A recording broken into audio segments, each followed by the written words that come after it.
सर्वमङ्गलमाङ्गल्यं सर्वकल्याणकारिकं प्रधानं सर्वधर्माणां जैनं जयतु शासनं जैनं जयतु शासनं जैनं जयतु शासनं।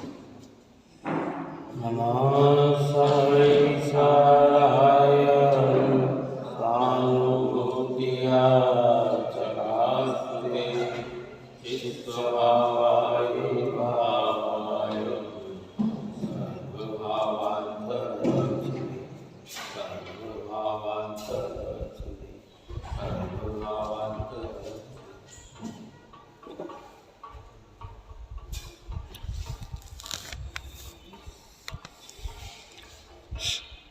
गाथा 294 नंबर की प्रारंभ हुई थी।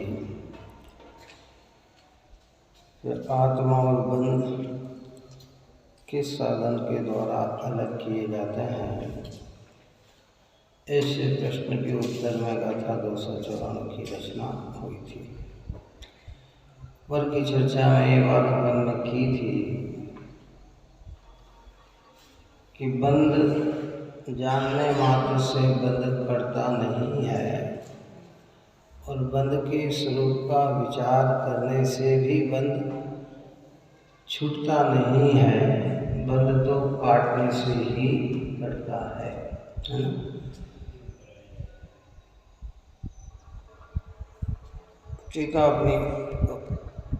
टीका पढ़ लेते हैं। आत्मा और बंध को द्विधा करने रूप कार्य में करता जो आत्मा, उसे करण संबंधी मीमांसा करने पर निश्चय नहीं से अपने से भिन्न करण का अभाव होने से भगवती प्रज्ञा ही ज्ञान स्वरूप बुद्धि ही छेदनात्मक छेदने के स्वभाव वाला करण है। उस प्रज्ञा के द्वारा उनका छेद करने पर वे अवश्य ही नानत्व को प्राप्त होते हैं। इसलिए प्रज्ञा द्वारा ही आत्मा और बंध को द्विधा किया जाता है, अर्थात प्रज्ञा रूप करण द्वारा ही आत्मा और बंध जुदे किए जाते हैं।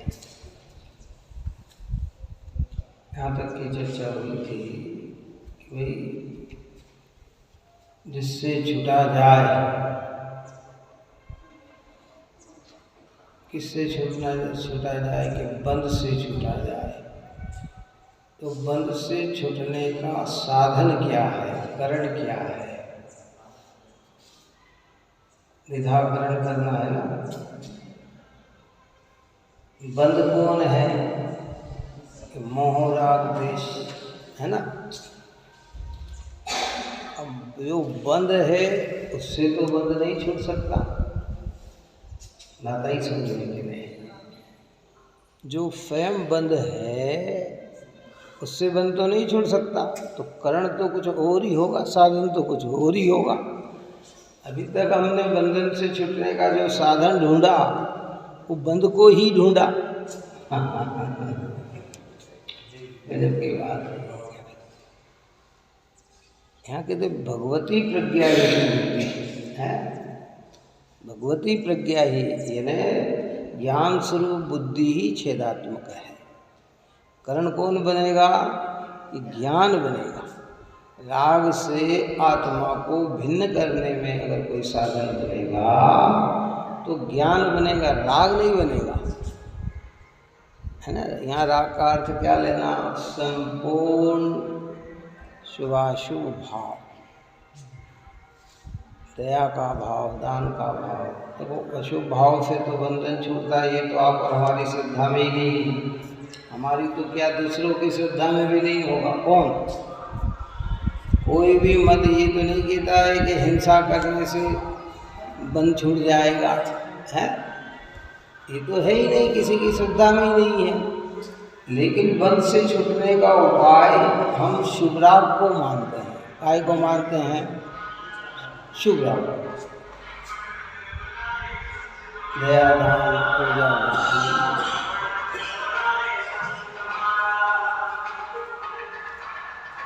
व्रतशील, संयम के प्रमाण।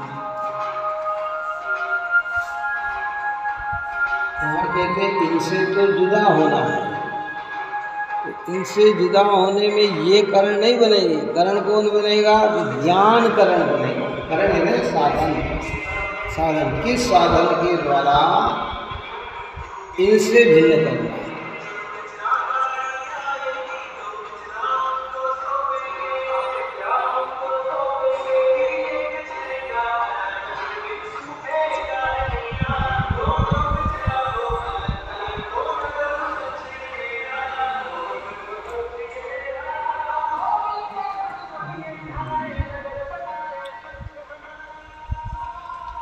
रस्सी में बंधा हुआ पुरुष रस्सी से छूटने का साधन रस्सी बनेगी कि कोई दूसरी चीज बनेगी?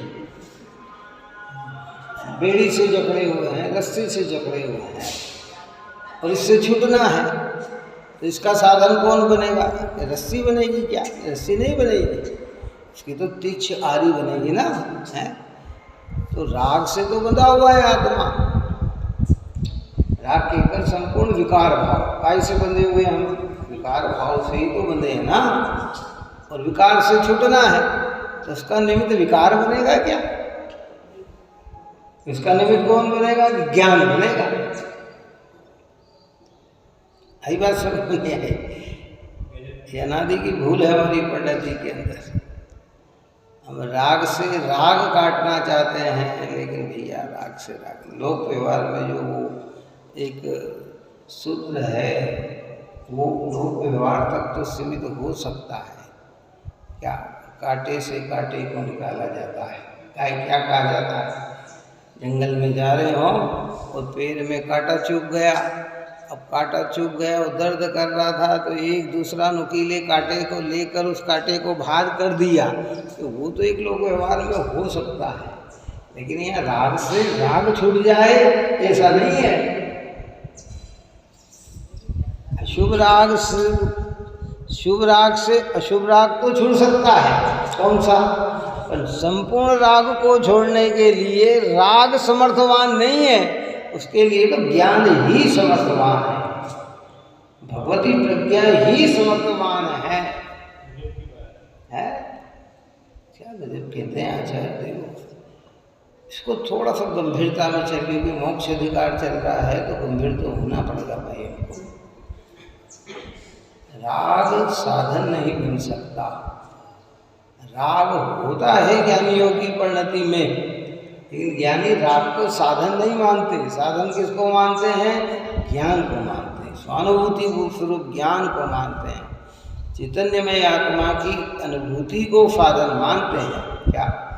इसलिए ज्ञान रूपी बुद्धि ही छेदात्मक छेदनीय स्वभाव के कारण है। उस प्रज्ञा के द्वारा उनका छेद करने पर वे अवश्य ही नानत्व को प्राप्त होते हैं। नानत्व को प्राप्त होते हैं, वो फिर भिन्न भिन्न हो जाते हैं। तो ये सिद्ध भगवान हमारे, अरिहंत भगवान हमारे, इसके प्रमाण है। कौन प्रमाण है? ये अरिहंत भगवान प्रमाण है। जब तक ज्ञान में एकाग्र नहीं हो, केवल ज्ञान होता ही नहीं, है ना। ज्ञान के साथ जब तक रागात्मक रूप में रहता है, तब तक मुक्ति नहीं है। ज्ञान और राग की भिन्नता समझकर, राग में अपनापन छोड़कर, ज्ञान में ही सर्वस्व अपनापन मानने से, अनुभूत करने से मोक्ष मार्ग की शुरुआत तो हो जाती है। पर राग का अंश भी विद्यमान रहे तो केवल ज्ञान नहीं हो सकता है। तो ज्ञान पूरा जब ज्ञान में एकाग्र होगा ना, तो जाकर संपूर्ण बंधनों से क्या होगा? छूटेगा संपूर्ण। घाती कर्म का अभाव होगा। इसलिए साधन सही पकड़ना चाहिए। बंधन में पड़ा हुआ पुरुष जान लिया कि रस्सी से, बेड़ी से बंधा हूँ, तो इसे काटने के लिए तीछ आधा चाहिए है। ये बंधन से बंधन नहीं कटेगा है, नहीं साहब, बंधन से बंधन नहीं कटेगा। बंध स्वरूप से बंधन नहीं कटता है। अबंध स्वरूप की ओर देखने से, ज्ञान जागृत होने से वो बंध को तोड़ने में निमित्त बनता है। इसलिए प्रज्ञा द्वारा ही आत्मा और बंध को द्विधा किया जाता है। द्विधा यानी भिन्न भिन्न किया जाता है, अर्थात प्रज्ञा रूप कर्म द्वारा ही आत्मा और बंध जुदे किए जाते हैं, अलग अलग किए जाते हैं। ये प्रज्ञा ही बस। इस ज्ञान में प्रज्ञा का अर्थ समझाया था कि ज्ञान तो आप और हमारे पास, सबके पास है, पर प्रज्ञा हमारे पास नहीं है। क्या है ना? ये ज्ञान हमारा सूक्ष्म ज्ञान तो है सबके पास, पर इसमें पेनापन नहीं है, इसमें तीक्षपना नहीं है। जो बंधन को काट सके वो पावर नहीं है इसके अंदर। वो कब बनेगा कि जब इसको, जैसे चक्कू होता है ना, वो अगर बूढ़ा है,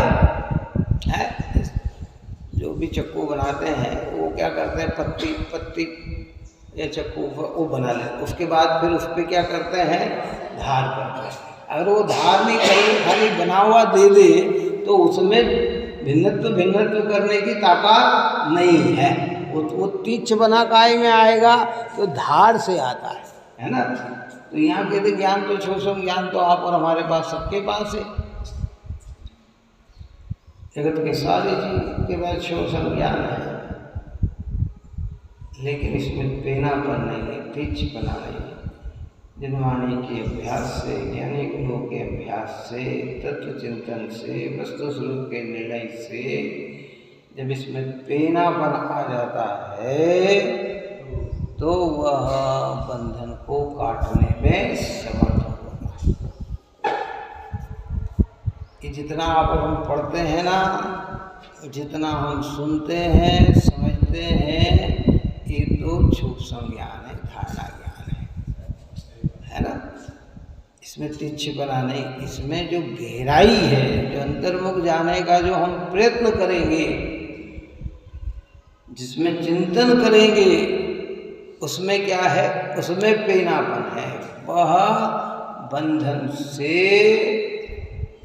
आत्मा को द्विधा कर देगी, राग से आदि, है ना। सर्वप्रथम भेद ज्ञान होते ही, शुद्धात्म दृष्टि अनुभव में आते ही, चैतन्य के अलावा मेरा कुछ नहीं है, ऐसी दृष्टि तैयार हो जाती है।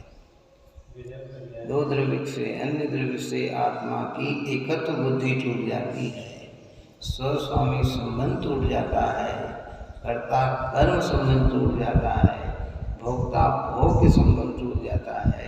एक ज्ञायक में हूँ, ऐसी दृढ़ प्रतीति अनुभव में आती है, तो सबसे पहले मिथ्यात्व भी बंधन का विलय हो जाता है। फिर धीरे धीरे आगे का मार्ग है। अब देखो यहाँ पे बहुत बढ़िया बात, अब यहाँ बहुत सारे प्रश्न आकर समाधान करते हैं। अब यहाँ प्रश्न होता है कि आत्मा और बंधुओं की चेतक भाव के द्वारा अत्यंत निकटता के कारण एक जैसे हो रहे हैं, और भेद विज्ञान के अभाव के कारण मानो वे एक चेतक ही हो, ऐसा जिनका व्यवहार किया जाता है, अर्थात जिन्हें आत्मा के रूप में ही व्यवहार में माना जाता है, उसे उन्हें प्रज्ञा के द्वारा वास्तव में कैसे छेदा जा सकता है? क्या कह रहे हैं? ये प्रश्न किया। आत्मा और बंध जो कि चैत्य चेतक भाव, चैत्य अर्थात रागादि परिणाम भाव, चेतक अर्थात आत्मा, जानने वाला भाव आत्मा और जानने में आने वाला भाव चित्त है ना, जिसको हम ज्ञेय ज्ञायक कहते हैं। क्या कहते हैं? ज्ञेय और ज्ञायक। तो कहते हैं कि चेत चेतक भाव के द्वारा अत्यंत निकटता के, इन दोनों के बीच में अत्यंत निकटता है। क्या निकटता है? ऐसी निकटता है कि हमें भिन्नता धासती ही नहीं है। बात आई सर? नहीं भासती। अपन ने ऊपर में इस विषय में दृष्टांत कई दिए हैं। मैंने अपन ने कहा था ना कि जब हम राजगिरी जाएंगे या मांगी तुंगी जाएंगे और जब बहुत दूर से हम रहते हैं, क्या दूर से, तो हमें वो सब पहाड़ क्या लगते हैं? बिल्कुल मानो बिल्कुल एक दूसरे से लगे हुए एक ही है। क्या लगेंगे हैं? लेकिन जैसे निकट जाते हैं तो पता लगता है कि दोनों के बीच में तो बहुत गैप है। ऐसे लग रहे हैं जैसे ये राग ही तो आत्मा, ये भाव ही तो आत्मा, ये ही तो आत्मा, ये ही तो मैं हूँ, ये ही तो मैं हूँ। अति निकटता। अति निकटता क्या किसको कहते हैं? कि जिसकी भेदता ही नहीं दिखाई दे। कहते ना 5-50 साल से कोई व्यक्ति घर में काम कर रहा हो, काम वाला हो, तो जन सामान्य ये भूल जाते हैं। क्या भूल जाते हैं? कि ये तो समझते हैं कि ये तो इनके ही परिवार का सदस्य है। उसकी अति निकटता। कितनी निकटता? कि अति निकटता। लेकिन दोनों के कुल में क्या है? अंतर है ना, है? उसमें कुल में अंतर है। ऐसे ज्ञान और राग में अनादि से अति निकटता के कारण एक चैत्य और एक चेतक है, एक जानने वाला और एक जानने में आने वाला है। जब भी आप और हम सब कर रहे हैं, यही कर रहे हैं, लेकिन हमें एक सही भास रहा है। सुनने का भाव, सुनाने का भाव, दर्शन का भाव, पूजन का भाव, घर बस्ती के भाव, ये सब किसके भास रहे हैं? हमें क्या क्या भास रहे हैं? आत्मा ही तो भास रहे हैं। इतनी निकटता कि इसको हम भिन्न ही नहीं समझ पा रहे हैं। ज्ञान से तो ज्ञान ही जानने में आता है, जैसे बंध को चेतने कैसे? हाँ, नहीं वो अभी उत्कृष्ट आगे का विषय है।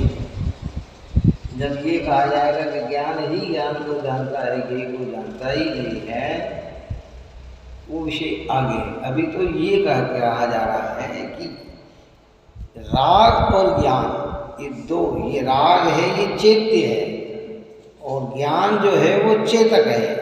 अब इस राग में राग संबंधी सारे भाव और सारे परद्रव्य लिए। क्या लिए?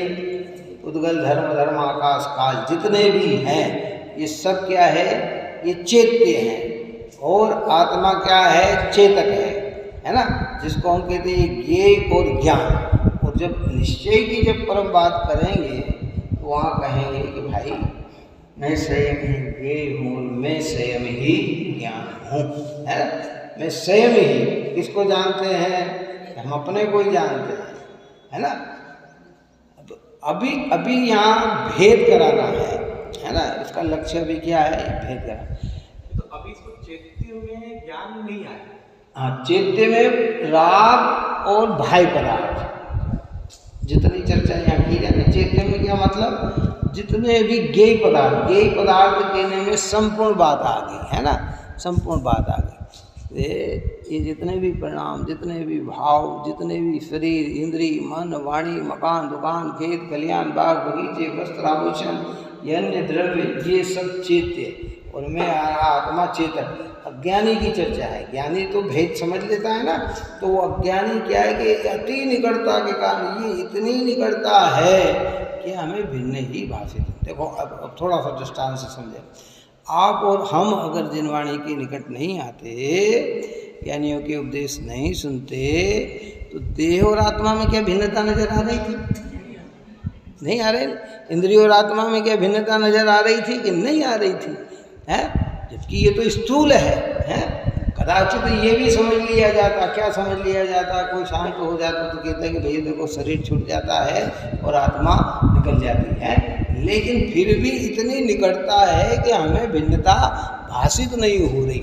ऐसे राग और ज्ञान के बीच में अति निकटता के कारण कई लोग ऐसा कहते हैं ना, दो दोस्तों में बहुत अति प्रेम हो तो कहते हैं भैया ये शरीर से दो हैं, आत्मा तो इनकी एक है। वो हर काम में उपस्थित रहते हैं। तो जितने मेहमान लोग भी होते हैं वो यही समझते हैं कि ये इनका खास मतलब घर के ही है, तो भेदता ही समझ में नहीं आती है ये भेदता समझ। ऐसे हर परिणाम में हमारे क्या चल रहा है? राग ही चल रहा है ना, बंद ही चल रहा है ना। अब उस बंद को भिन्न जानने वाला कौन बनेगा? ज्ञान। वो ज्ञान और राग में इतनी निकटता हो गई कि हम इससे भिन्न पढ़ने का प्रयत्न नहीं कर रहे हैं। अब कह रहे हैं कि ये जो ज्ञान है, ये ज्ञान की ताकत इतनी है कि ये अति निकटता में, जैसे परिवार के अंदर वो 50 साल से व्यक्ति काम कर रहा था, फिर भी जो जानते हैं, इनकी ज्ञान की तीव्रता है, वो जानते हैं कि ये अलग है और ये पुराने समय में होते थे। आजकल तो समय के साथ सब बदलाव हो गया। पुराने समय के लोग तो ये कहते थे कि भैया हम पूरी जीवन हमारा इनकी सेवा में गुजर गया। क्या कहते थे? 50-50 साल से हम, हमारे दादा बाप इनका काम कर, फिर हम करते थे। आजकल 2-4 साल में, 1-2 साल में बदल जाते हैं, लेकिन वो जब लंबे समय तक बने रहते हैं तो बच्चे भी, क्योंकि उनसे व्यवहार भी ऐसे ही करने लग जाते हैं, काका बोलने लग जाते हैं, दादाजी बोलने लग जाते हैं। छोटे बच्चे को सिखाते हैं, बड़े हो ना, बोलो भैया ये दादाजी हैं, ये तो वो ही समझने लग जाते हैं। क्या समझने लग जाते हैं? लेकिन जब हिस्सेदारी का अवसर आता है, क्यों संपत्ति के बंटवारे का अवसर आता है, तो फिर किसको कितना हिस्सा दिया जाता है? जिसका हिस्सा है कि उसका भी हिस्सा किया जाता है, कि उसका हिस्सा नहीं किया जाता है ना।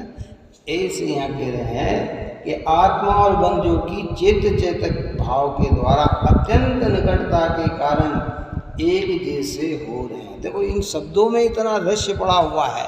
अगर हम एक जैसे हो रहे हैं, इस शब्द में क्या अर्थ निकल के आता है? एक नहीं है, एक जैसे हो रहे हैं। एक ये अर्थ निकल के आया ना इसके अंदर से, है?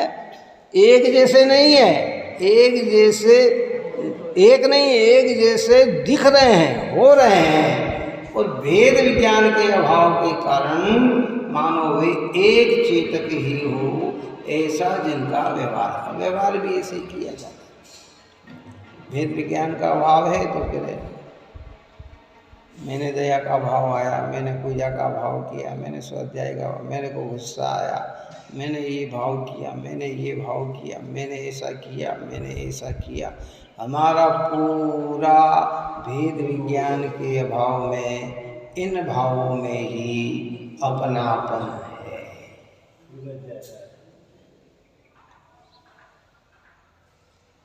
हरी बात सुनिए। शरीर और आत्मा को भिन्न भिन्न जानने से, मानने से स्थूलता कहते हैं भेद विज्ञान। लेकिन वास्तविक भेद विज्ञान अभी उतना वहाँ तक भी नहीं है, क्योंकि ये बात तो अन्य मतांतर में भी है। कौन? शरीर आत्मा भिन्न है, ये बात तो अन्य मतांतर में भी है। आप और हम इसको पुद्गल कहते हैं तो वो इसको जड़ कहते हैं। क्या कहते हैं? वो इसको जड़ कहते हैं, माटी कहते हैं। वो क्या कहते हैं कि ये क्या है? ये माटी है। वो भी तो यही कहते हैं ना, वो आत्मा थोड़ी कहते हैं। इस शरीर क्या है कि भाई माटी है, माटी में भी बिखर जाएगा, माटी से बना, माटी से में बड़ा, माटी रूप ही परिणमा और माटी ही बिखर जाएगी। वो ये कहते हैं। कई लोग कहते हैं ना व्यवहार गांव में या अन्य ऐसी परिभाषा है, अरे भैया जैसे कोई मर जाता है और उसका अच्छा कार्य नहीं किया जाता है तो कहते अरे भैया इसकी बेचारे की माटी खराब कर दी, क्या कहते हैं, इसकी मिट्टी में मिला दिया, इसकी माटी खराब, मतलब वो ये कार्य कहते हैं, ऐसे शब्द का प्रयोग करते हो, माटी है।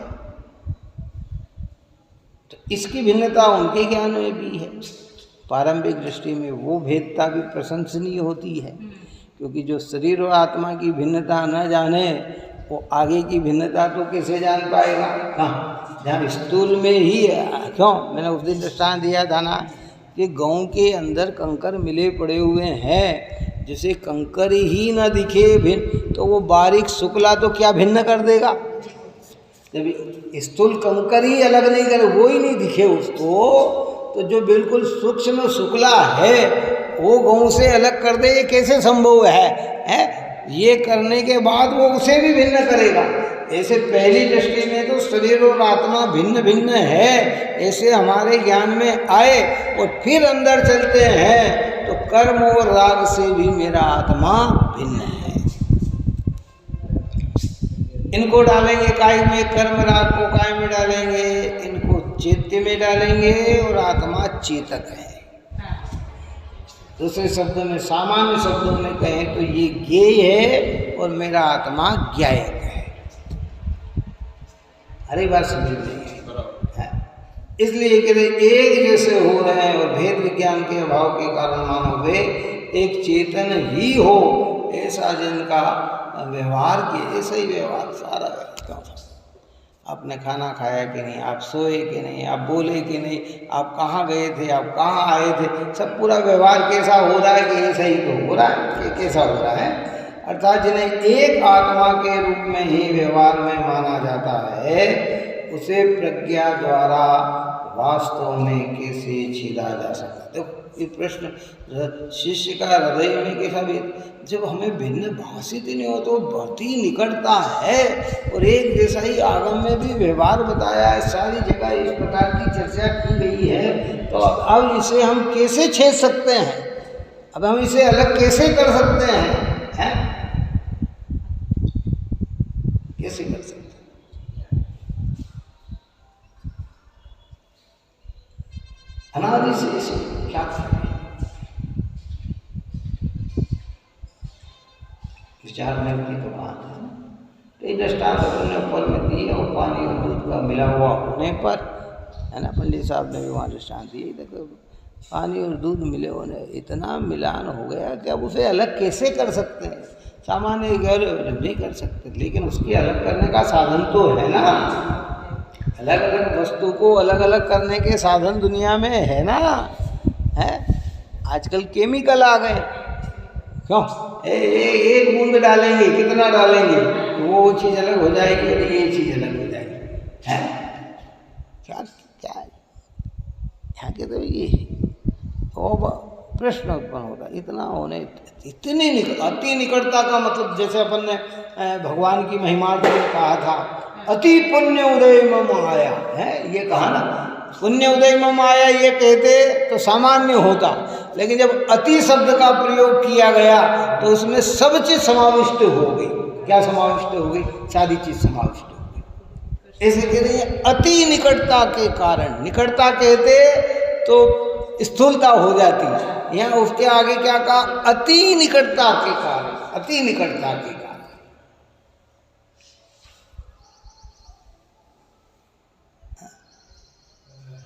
यदि फिर प्रज्ञा द्वारा वास्तव में कैसे छेदा जा सकता है, उस प्रज्ञा के द्वारा उसे कैसे छेदा जा सकता है, कैसे अलग किया जा सकता है? तो इसका समाधान करते हुए आचार्य देव कहते हैं, इस प्रश्न के समाधान में आचार्य भगवान कहते हैं कि भाई आत्मा और बंध के नियत स्वलक्षणों की सूक्ष्म अंतः संधि में, अंतरंग की संधि में, देखो शब्द बहुत ध्यान से सुनना है, शब्द में बड़ा पावर है इसके अंदर। क्या कहते हैं?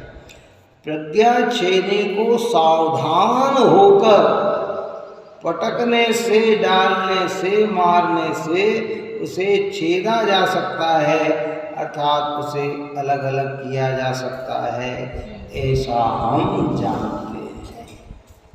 आचार्य भगवान को, क्योंकि आचार्य ने वो कार्य किया है। किसने कार्य किया है? भगवंतों ने वह कार्य किया है, और पूर्णता को जो प्राप्त हो गए ऐसे अरिहंत सिद्ध इसी के द्वारा आगे बढ़े हैं, सिद्ध बने हैं, अरिहंत बने हैं। तो काय के द्वारा बने हैं? इसके द्वारा ही बने।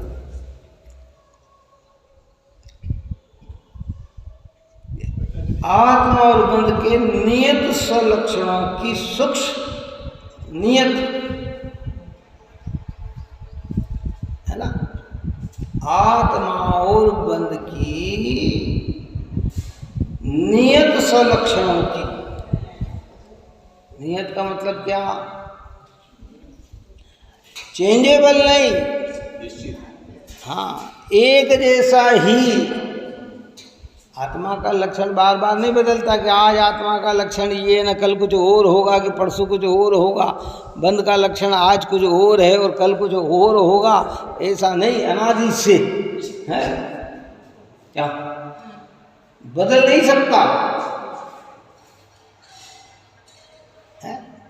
ये बंध के नियत स्वलक्षण, स्वलक्षण, स्व के लक्षण। लक्षण कहते, लक्षण का अर्थ क्या? चिन्ह, पहचान। सूक्ष्म अंतः संधि में, सूक्ष्म जो अंदर में बिल्कुल सूक्ष्म गेप पड़ा हुआ है, जो हमें दिखाई नहीं दे रहा है, भगवंतों को दिखाई दिया है। मुनिराज भगवंत को दिखाई दिया है, इसलिए वो बार बार सावधान होकर उसमें पटकन करते हैं। तो राग और बंध को, आत्मा और बंध को द्विधाकरण कर लेते हैं, भिन्न भिन्न कर लेते हैं। क्या? प्रज्ञा छेनी के सिको सावधान होकर, प्रज्ञा छेनी यानी ज्ञान की तीक्ष्णता, सावधान बहुत है। ये जो कारीगर जितने भी होते हैं ना, पत्थरों के काम करते हैं, ये करते हैं भैया, ये जब नक्काशी करने बैठते हैं, ये करने, तो आप और हमें लग रहा है खाली, पर वो बहुत सावधान होकर करते हैं। कितना करते हैं? उन्हें मालूम है कि जरा सा अगर यहाँ से ज़्यादा निकल जाएगा तो ये नक्काशी बैठेगी नहीं, एक जैसा क्रम नहीं बैठेगा इसका। वो बिल्कुल सावधान होकर जितना जितना छिलना है, जहाँ जहाँ उन्हें वार करना है वहीं वार करते हैं। सावधान का मतलब क्या हो गया? प्रमाद छोड़कर, है ना। कई लोग कहते हैं साहब भेद विज्ञान की महिमा है, तो कहीं भी कहते हैं प्रमाद छोड़कर, बुद्धि पूर्वक, समझ पूर्वक। ये तो दृष्टि की अपेक्षा बात कभी कभी ऐसी कह दी जाती है कि विज्ञानी हर जगह रहता है तो अपने ध्यान अपने वो दृष्टि की बात है। लेकिन जब अंतरंग में जाने की बात है तो ऐसा थोड़ी है कि खा भी रहा हो और अंतरंग में आत्मा का आनंद भी आ गया हो, रमण भी आ गया हो, ऐसा थोड़ी होता है। प्रमाद कर रहा है और आत्मा का अनुभव हो रहा हो, ऐसा थोड़ी होता है। वो उपलब्धि के बाद की इसलिए सावधान का मतलब क्या है? इसलिए कारीगर जब काम करता है ना, तो वो जब कोई एकदम नई बात आ जाती है तो हथौड़ी छीनी नीचे रख के पहले बात सुनता है। क्या करता है? वो बात सुनता है पहले, क्या आप क्या कहना चाह रहे हैं, क्या करना चाह रहे हैं। क्योंकि वो उसमें ले तो उपयोग तो एक ही काम कर सकेगा। अगर वो सुनने में उपयोग लग गया तो इधर उधर हथौड़ी चली जाएगी, किधर चली जाएगी है? तो सुन ला। फिर ऐसे यहाँ कह रहे हैं कि भैया जब, इसलिए मुनिराज को कहा ना कि भाई जब ध्यानस्था होती है तो पद्मासन और खड़गासन ही होता है। क्या होता है? ऐसे प्रमाद छोड़कर है। इसलिए सावधान होकर पटकने से, डालने से, मारने से उसे छेदा जा सकता है। छेदा जा सकता का मतलब अलग किया जा सकता है, भिन्न किया जा सकता है, ऐसा हम जानते हैं। आचार्य कहते हैं ऐसा हम जानते हैं। वो जानते हैं, ज्ञानी जानते हैं। हमने पहले दृष्टांत दिया था, बहुत पहले ज्ञानियों के दृष्टांत है। कि जिस समय कर्नाटक के अंदर राजा चामुंडराय और नेमिचंद सिद्धांत चक्रवर्ती निराज हमारे प्रणाम योग के महान आचार्य नेमिचंद सिद्धांत चक्रवर्ती है, चामुंडराय की भावना थी कि यहाँ कोई बहुत भव्य चीज का बने है। महाराज जी के सामने उसने अपने विकल्प रखे, क्या किया जाए। उन्होंने कहा कि भैया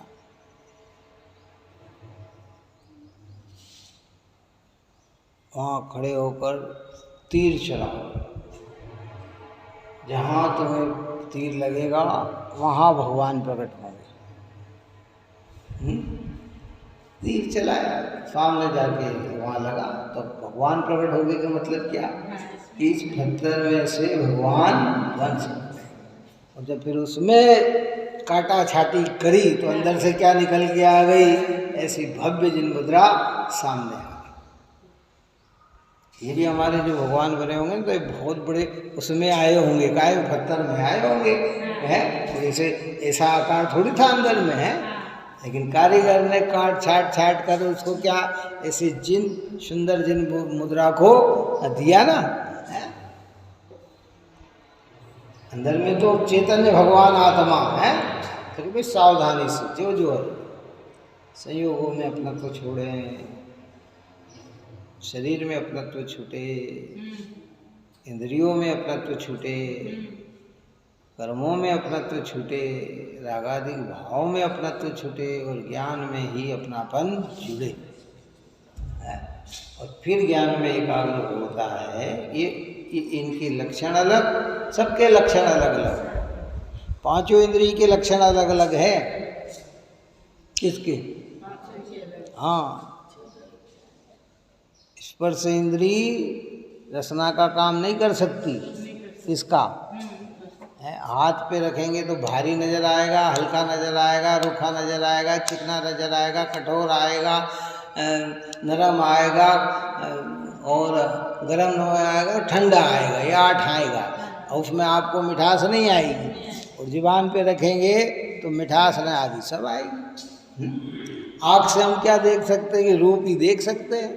क्या देख सकते हैं? आँख से हम रूप देख सकते हैं, कान से हम शब्द सुन सकते हैं, आँख से हम सुगंध ले सकते हैं। तो सबके लक्षण अलग अलग है ना। ऐसे कर्म के और नो कर्म के भी लक्षण अलग है, आत्मा और ज्ञान राग का भी लक्षण अलग है। ये सब है, इन लक्षणों से इन्हें भिन्न भिन्न भिन्न भिन्न समझना। राग का लक्षण अपन ऊपर में कहा था पहले, चला अभी कुछ दिन पहले चला। क्या लक्षण राग का? बहुत सरल शब्दों में बोल, ज़्यादा खींचना नहीं। राग का लक्षण क्या? आकुलता। आकुलता का दूसरा नाम दुख। क्या है? हाँ, बस ये राग का लक्षण है। और ज्ञान का, आत्मा का लक्षण क्या? चेतन, जानना है ना, ये जीव का लक्षण है। अब ये अति निकटता से हमें क्या एक भास रहे हैं, क्या भास रहे हैं कि ये एक है? अब इस ज्ञान को अगर हम तीक्ष बनाएंगे तो पहले ये भिन्न दिखेंगे, और भिन्न दिखने पर, प्रयत्न करने पर भिन्न होंगे, है ना। भिन्न दिखे ये भी एक पुरुषार्थ है, बात समझ में आया ना। और दिखने के बाद इसे भिन्न करे, ये अति पुरुषार्थ है। हाँ, बस बार बार बार बार काई कौन से अधिकार में चल रहे हैं अपन? हाँ, इसके बिना किसी को मोक्ष सुख की प्राप्ति नहीं होने वाला है। हाँ, व्यवहार में हम भले ही कह देंगे कि भैया सब को निकलेगा, कुछ नहीं। गुरुदेव श्री की भाषा में कहें तो भाई, गुरुदेव श्री तो इतना कहते हैं, अरे भाई तेरे पुण्य के उदय में कुछ चीज़ सामग्री तुझे मिल गई, धन रुपया पैसा मिल गया, खाने पीने का साधन मिल गए, बाहर प्रशंसा मिल गई, तू इसी में इतना मस्त हो गया कि तुझे पता ही नहीं है कि इसके बाद तेरे जीवन में कितना अंधकार छाने वाला है। क्या पता है इसको, बताओ है? ये तो सोचता है कि जैसे आज व्यवस्था ऐसी कल भी मिल जाएगी। आजकल तो देखो इतने साधन हो गए। पुराने समय की बात अगर आप और हम करते हैं तो यात्रा पे जाते, पर क्षेत्र वंदना पे जाते तो आदमी मन बना के चलता था। क्या बना के चलता था? कि कष्ट सहन करना है। साधन का अभाव क्या है? भोजन बनाएंगे तो कहाँ गैस कहाँ स्टोव लेंगे, कैसे? तो लकड़ी भी साथ में रखते, छाने भी, जो जिसका भी प्रयोग करते वो सब साथ में लेके आते। बैलगाड़ियाँ जाती थी, सब साधन उसमें जाते थे, और वहाँ नहीं मिलते तो कष्ट होकर भी कैसे भी करते थे। आजकल तो साधन इतने हो गए कि कष्ट है ही कहाँ। कष्ट का मतलब है पहले से ही सब निश्चित हो जाता है। फलाना जाने इतने जने इतने ठहरने, ये कमरे में इतनी व्यवस्था, ये यहाँ है, ये है। सुबह उठते चाय मिलेगी, नाश्ता मिलेगा, भोजन मिलेगा, ये मिलेगा, वो मिलेगा, ये मिलेगा, सारी व्यवस्था है। कष्टता है ही कहाँ है। ऐसे कहते संसार चक्र में भ्रमते हुए संसार के चक्र में घूम रहे हैं तो भैया कष्ट तो आएगा और आएगा। इसलिए तो इसको समझ कि प्राप्त थोड़े संयोगों के पीछे भीतर में ऐसी चीज तेरे अंदर पड़ी हुई है कि जिसको दृष्टि में लेते ही संसार के सुख दुख लगने लग जाते हैं। क्या कहा है? संसार के सुख दुख लगने लग जाते हैं। जिसको टोडर मल्ल साहब ने लिखा कि जिसे चक्रवर्ती इंद्र नरेंद्र के सुख भी दुख रूप दिखे वही सम्यक्त का अधिकारी होता है। एक चैतन्य को दृष्टि में लेने से कि यार ठीक अनंत बार मैंने प्राप्त कर ली भाई। ऐसे यहाँ कहते सावधान होकर पटकने से, डालने मारने से उनको छेदा जा सकता है, अर्थात अलग किया जा सकता है। ऐसा कौन कहते हैं? आचार्य कहते हैं। हम जानते हैं हमारे आचार्य की बात जो है ना, देखो दिगंबरों आचार्य जितने भी हैं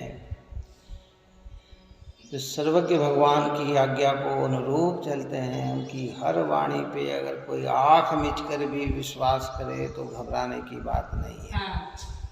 क्यों? कि वे सत्य महाव्रत के धारी होते हैं। काय के होते हैं? हाँ। और जगत के सारे जीव ने अपने समान भासते हैं।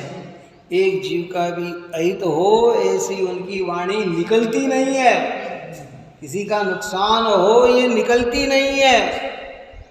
ऐसे आचार्य देव की बात पे क्या शंका की जाए? आचार्य कह रहे हम जानते हैं, मतलब उन्होंने उस चीज को अनुभव में लिया है और हमें अनुभव करने की क्या कह रहे हैं? प्रेरणा दे रहे हैं। अभी ये क्या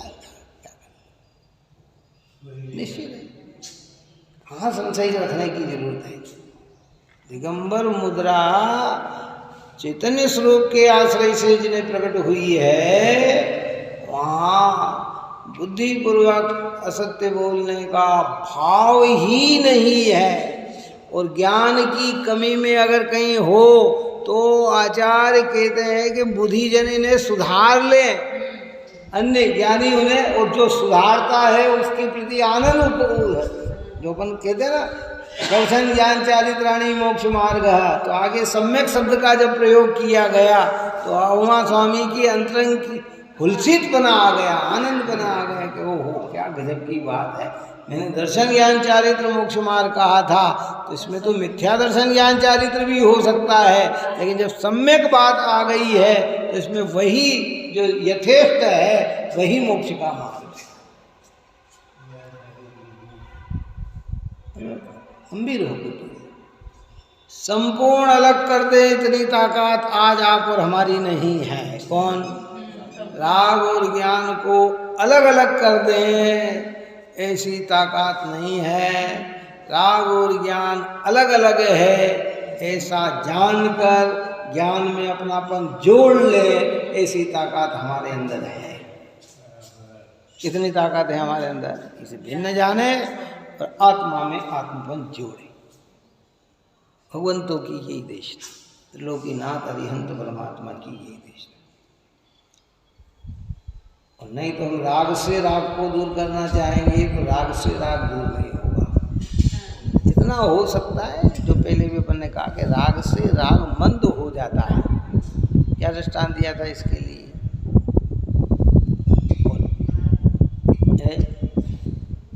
काय का राग से राग। अपन ने कहा था कि होली का समय हो और बहुत तेज रंग किसी ने लगा दिया हो, है तो रंग के पानी से भी धोया जाए तो रंग मंद तो पड़ सकता है, क्या हो सकता है, पर दूर नहीं हो सकता है ना। तो अशुभ राग के सामने शुभ राग से क्या किया जा सकता है? राग को मंद तो किया जा सकता है, लेकिन राग का अभाव नहीं किया जा सकता। राग के अभाव के लिए तो निर्मल पानी ही चाहिए, स्वच्छ पानी ही चाहिए, है। ऐसे यहाँ कहते हैं कि भैया बंद से बंद दूर नहीं होगा, वो बंद को दूर करने के लिए तुम्हें ज्ञान का ही प्रयोग करना होगा, प्रज्ञा का ही प्रयोग करना होगा। इस प्रकार की चर्चा की है। आगे आत्मा का स्वलक्षण चैतन्य आदि चर्चा और बहुत गंभीर बात आएगी। देखो आप और हम बहुत सौभाग्यशाली हैं कि हमें, मैंने कहा था ना, जो हमारे अंदर प्रश्न उत्पन्न नहीं होते हैं, ज्ञानियों ने वो प्रश्न उत्पन्न कर करके हमारी बुद्धि को तिरछी किया है। जहाँ हम पहुँच नहीं पाते हैं वहाँ वो प्रश्न उठाकर हमारे उन प्रश्नों का समाधान करके हमें बहुत लाभान्वित करते हैं। इसलिए आप और हम सभी ऐसे पवित्र जैन शासन में बने लगे रहें, यही मंगल भावना। सच्चिदानंदे शुद्ध स्वरूपी अविनाशी आत्मस्वरूप, सच्चिदानंदे शुद्ध स्वरूपी अविनाशी आत्मस्वरूप, सच्चिदानंदे शुद्ध स्वरूपी अविनाशी आत्मस्वरूप, निज में बताई यह अनंत उपकार है, उसके लिए जिन वाणी मां को वंदना शतवार है, वंदना शतवार।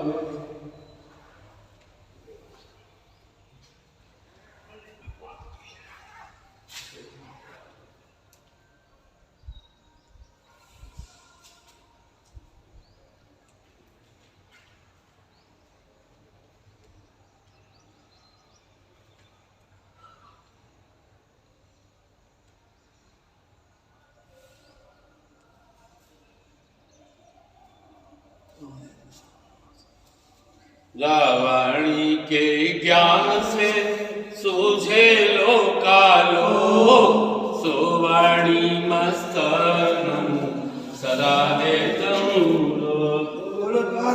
जिनवाणी माता की जय।